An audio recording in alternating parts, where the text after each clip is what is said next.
Hello dear student, welcome back in our Krishna classes. In our last class we discussing our chapter number 4 of class 7th which is heat. इसमें हमने discuss किया था कि heat क्या है, ठीक है। किसी चीज़ मतलब कोई चीज़ कितनी गर्म है, कोई चीज़ कितनी ठंडी है, वो हम कैसे पता करते हैं। तो हमने जाना था कि उसके लिए टेम्परेचर मेज़र करते हैं। तो बात ये आई थी कि टेम्परेचर को मेज़र करते कैसे हैं। तो टेम्परेचर को मेज़र करने के लिए जिस डिवाइस का यूज़ किया जाता है उसको कहते हैं थर्मोमीटर। लास्ट टाइम हमने डिस्कस किया था क्लिनिकल थर्मोमीटर के बारे में। क्लिनिकल थर्मोमीटर में क्या होता है कि अगर मान लो ह्यूमन जो है, जो एक तरह से ह्यूमन बॉडी का टेम्परेचर मेज़र किया जाता है क्लिनिकल थर्मोमीटर से। हमें मान लो फीवर हो जाता है, हम कहाँ जाते हैं? डॉक्टर के पास। तो डॉक्टर क्या करता है, थर्मोमीटर से हमारा क्या करता है, टेम्परेचर चेक करता है। देन हमें उसको पता चलता है कि फीवर है या नहीं है।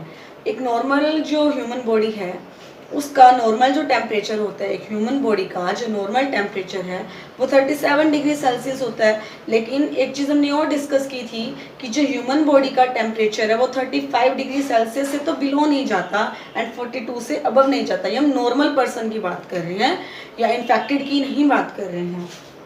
यानी कि उसकी रेंज क्या रही फिर उस क्लिनिकल थर्मोमीटर की, 35 degree Celsius to 42 degree Celsius. अब हम बात करते हैं लेबोरेटरी थर्मोमीटर की।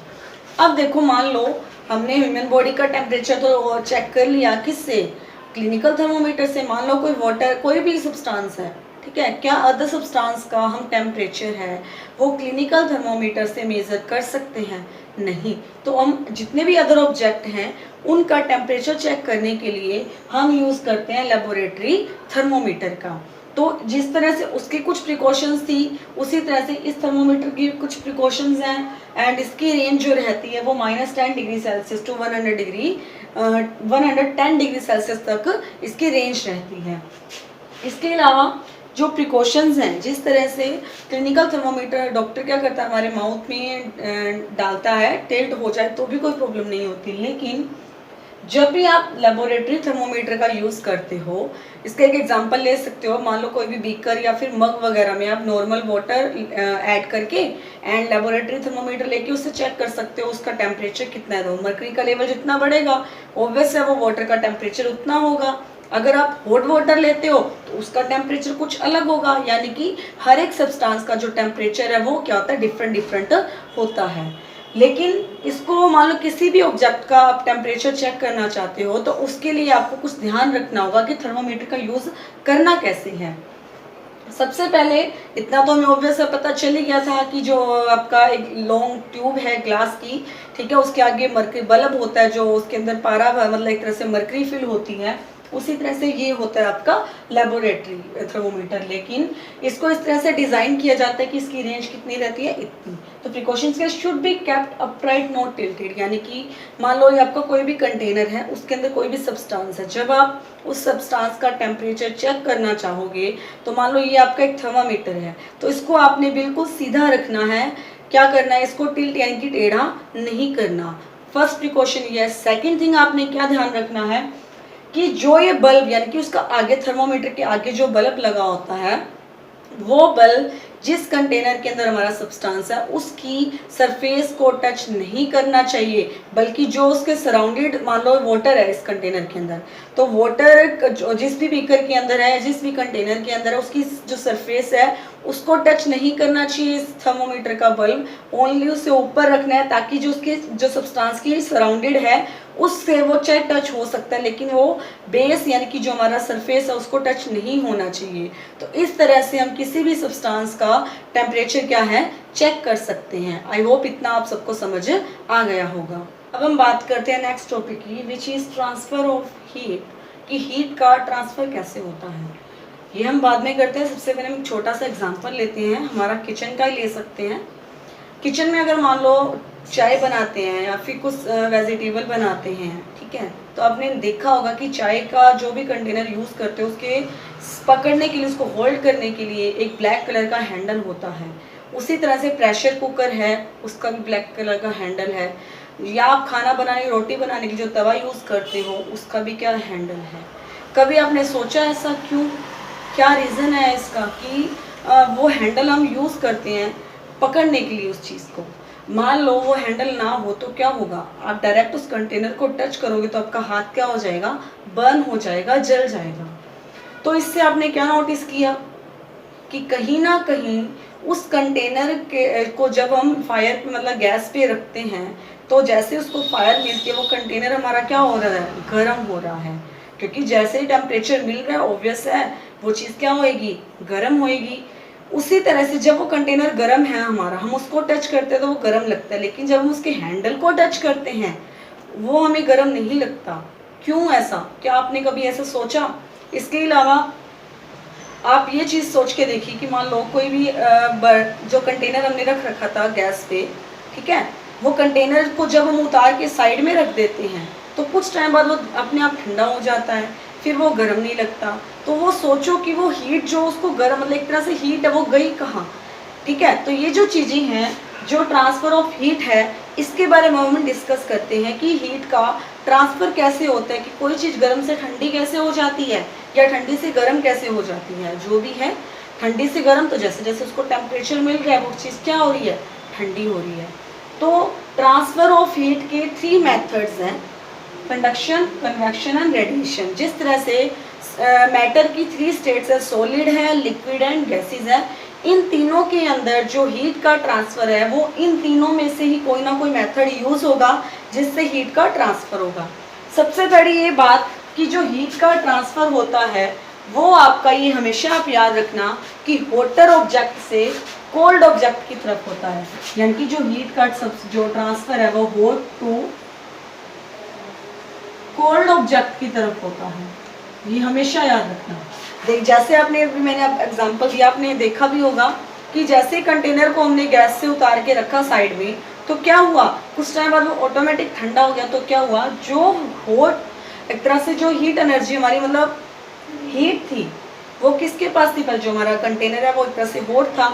तो वो कंटेनर ने क्या की, वहाँ से हीट का ट्रांसफ़र हो गया उसके सराउंडिंग यानी कि चारों तरफ। इसके अलावा आप एक एग्जांपल और ले सकते हो, मान लो कोई भी चीज़ गर्म है, गर्म चाय है, गर्म मिल्क है, उसके अंदर आप मान लो कुछ भी स्पून वगैरह रख देते हो, ठीक है, या कुछ और चीज़ रखते हो, तो आपने ऑब्जर्व किया होगा कि वो जो आपने स्पून डाला है वो कुछ ना थोड़ा बहुत गर्म हो गया है।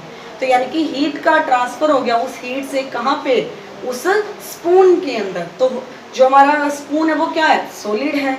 उसी तरह से मान लो पानी गर्म है, गर्म पानी को वो धीरे धीरे, जो आपने देखा भी होगा, जो भाप जिसको स्टीम कहते हैं वो उड़ती रहती है, ठीक है, वो उड़कर कहाँ जाती है, ऊपर जाती है।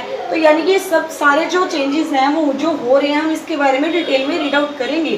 फिलहाल हमें इतनी चीज़ें याद रखनी है क्या, कि जो हीट का ट्रांसफ़र है वो आपका हॉट टू कोल्ड ऑब्जेक्ट की तरफ होगा, यानी कि जो सब्सटेंस आपका हॉट है वहाँ से हीट का ट्रांसफ़र होकर जो चीज़ ठंडी है उसकी तरफ जाएगी। जैसे हमने अभी जाना कि जो हीट का ट्रांसफ़र है वो हॉट ऑब्जेक्ट से कोल्ड ऑब्जेक्ट की तरफ होता है। तो हीट के हमने 3 मेथड्स मैंने भी आपको बताए थे, conduction, convection and radiation. First method conduction, second convection and third is radiation. तो हम बात करते हैं पहले फर्स्ट कंडक्शन की।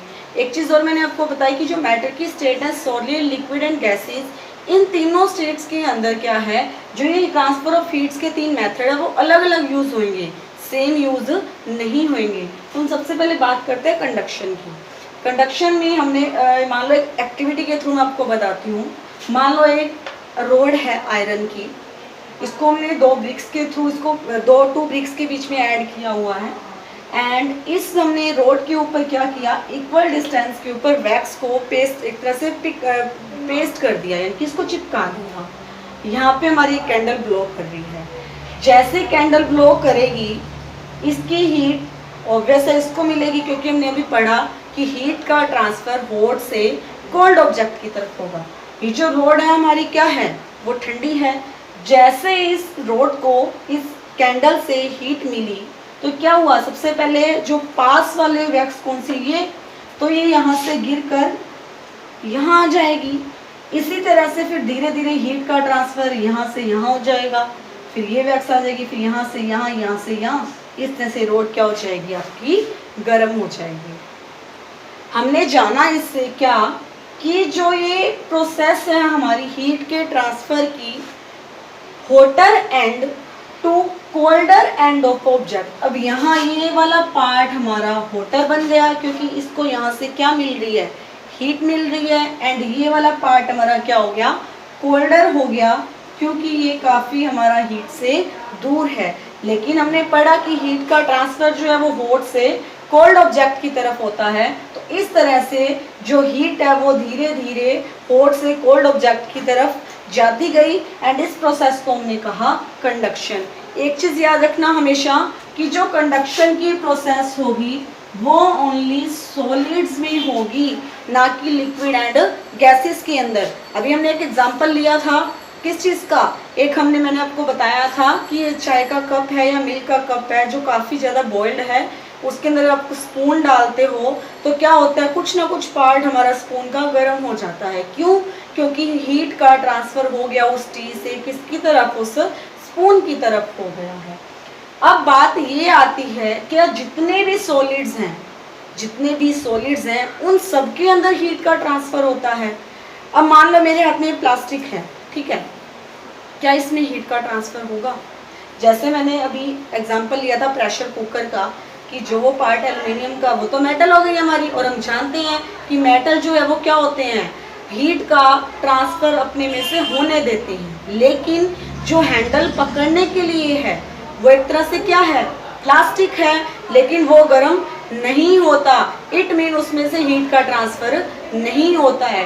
तो अब हम जानेंगे कि जो सब्सटेंस हीट का ट्रांसफ़र करने देते हैं उसको क्या कहते हैं, जिसमें से हीट का ट्रांसफ़र नहीं होता उसको क्या कहते हैं।